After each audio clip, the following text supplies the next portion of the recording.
বন্ধুরা, আমি বিশ্বজিৎ বিশ্বাস কুকিং মাস্টার তোমাদের সঙ্গে হাজির।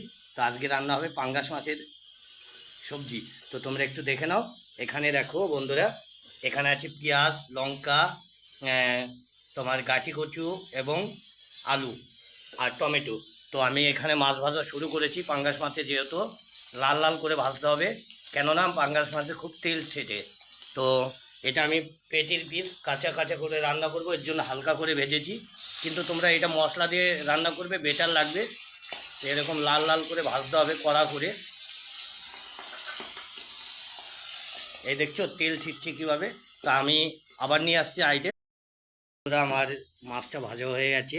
এবার আমি এখানে দেব গোটা জিরে। তেলের ভেতরে গোটা জিরেটা দিয়ে দিলাম।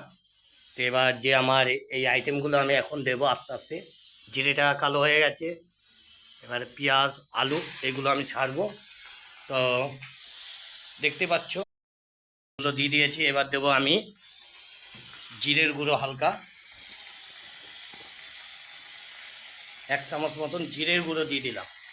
যেহেতু তোমরা জিরে আদা দিয়ে বেটে মিক্স করতে পারো, ধনের গুঁড়ো দিচ্ছি একটু।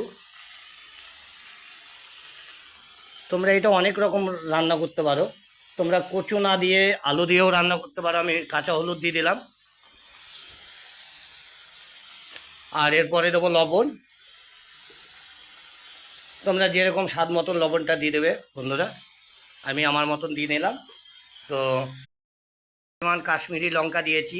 তো এটাকে ভালো করে কষিয়ে নিতে হবে। যত কষবে তত ভালো হবে সবজিটা খেতে, বুঝলে বন্ধুরা। কষিয়ে নিতে হবে ভালো করে। নেওয়ার পরে হালকা মতন পরিমাণে জল দিয়ে দিলাম। ভালো করে কষিয়ে নেব। তারপরে অনেকটি যেরকম জল লাগবে জলটা দিয়ে দেবে।